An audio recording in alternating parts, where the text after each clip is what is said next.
Hey Radiant Souls, it's Kashira. Welcome back to Energy of Allowing. So, you guys, today I'm going to be talking about Boji Stones. And as you can see, I have some hanging around my neck.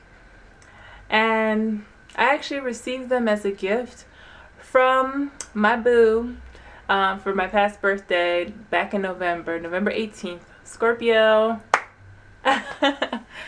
But yeah, you guys, I received them as a gift, and like Mark knows just what I like. I love like crystals and books. So he bought me these stones, and I was kind of intrigued because I had honestly never heard of them. So they came in a little bag like this with a little certificate that kind of certifies the authenticity of the stones. And then there's so much information on this little paper about what they are and what they're for and how you can use them. So I'm going to be sharing with you guys my first experience using them and what that was like. Okay, but first, let me read a little bit to you guys about what they are and how you're supposed to use them. My little glasses. Okay, the mysterious Boji Stone is the philosopher's stone of ancient alchemy. The rock we chose to become a Boji was rusting and rotting away. It was dying. The rock needed special preparation to keep it alive. Through channeling, I was given wisdom from ancient masters of alchemy. I used the secrets of esoteric science in preparing the rock to become a Boji. After carefully cleaning the rock, it is fed for many days. It is again washed, purified by astral light, and then is activated. This then is the birth of a Boji. For balancing the body, it is best to use a pair of Bojis, one crystallized male and one smooth female. Use the male on the left of the body and the female on the right side of the body. When using a pair of Bojis, start by holding them as you would two magnets.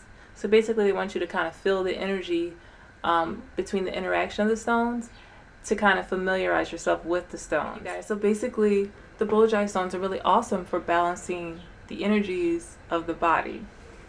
So I guess I will jump right into my experience. Alright, you guys, so yeah, the Boji stones are really interesting for balancing the energies of the body. And so the first night that I used them, we were actually staying in a hotel in Laguna Beach at the Montage.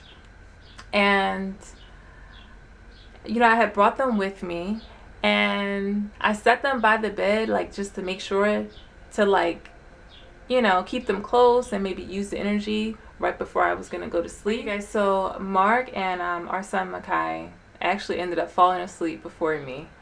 So I was up and I just turned the TV off, and I was like, well, you know what, since it's quiet, and it was like a really interesting kind of quiet. I don't know why the hotel was so quiet, but I think hotels are usually quiet.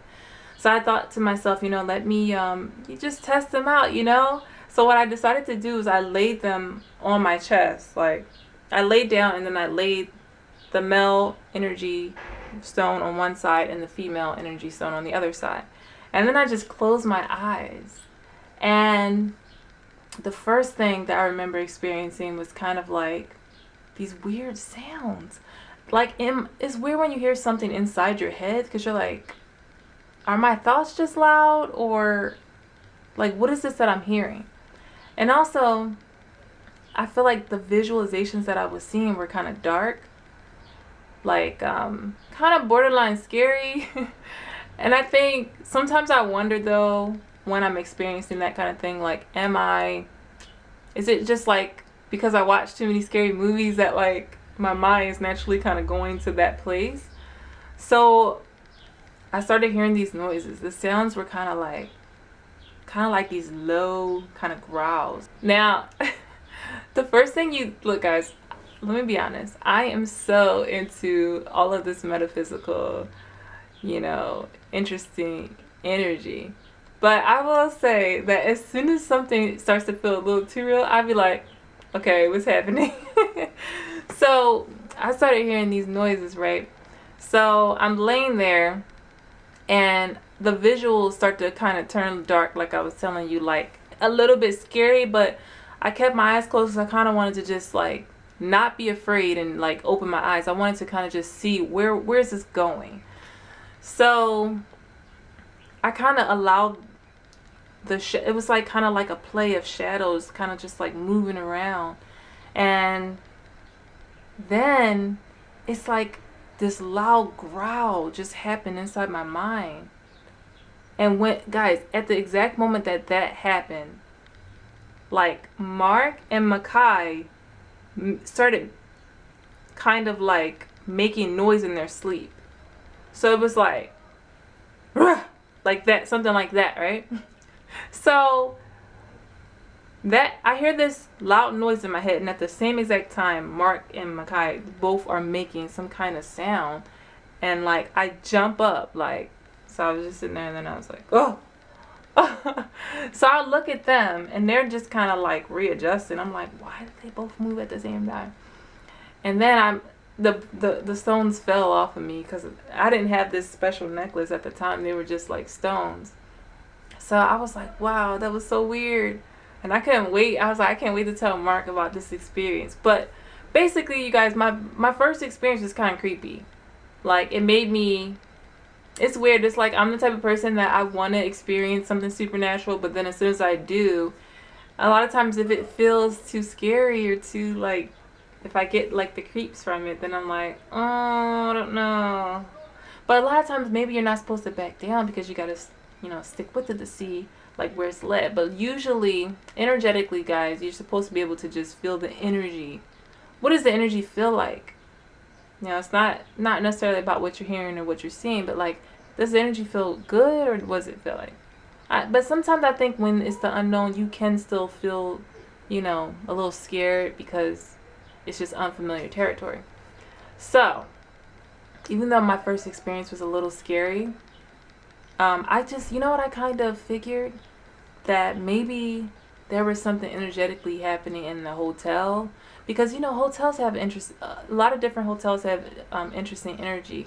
When I used the Boji Stones at home, I didn't experience anything weird like that. Like, I didn't experience anything that was kind of unsettling. So, my theory is that what the Boji Stones were maybe tapping also into the energy of the space, like the hotel and that location where the hotel is. So I thought that was really interesting. I did kind of wait a little bit before I tried to use the Boji Stones again, but I made this necklace so that basically, you guys know I wrap crystals, so I made this special necklace so that I could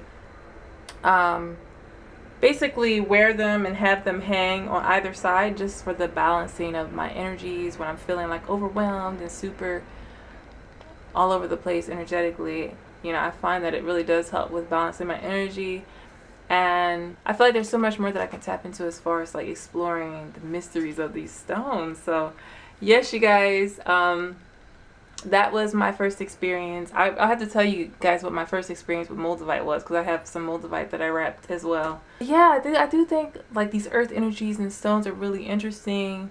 I do find that for me, it's better to work with one stone at a time. A lot of times, because you guys know I have a ton of crystal jewelry that I wrap, and sometimes I'll throw on like 2-3 pieces, and then it's like the energy is too overwhelming. I'm gonna start, you know, wearing these more often. Isn't it cool? Like, let me know if you guys want me to make you, if you guys want me to add something like this to the store where you can buy the Boji Stones and they're already kind of in a necklace like this. Isn't this cool? Right, you guys, EnergyofAllowing.com is where my shop is, where I sell my crystal jewelry. So check that out if you're interested. And I hope you guys really enjoyed this sharing of experience of the Boji Stones. I'm not gonna lie, when I first got them, you guys, I was calling them Boji Stones, and I feel like that rolls off the tongue easier. Boji, but I think it's Boji. So I will say Boji from now on. Right, you guys, so I hope you enjoyed this video, and this is VEDM. This is another episode of VEDM. Vlog every day in May. VEDM. I like how that sounds. Until tomorrow, I will see you guys next time. Bye.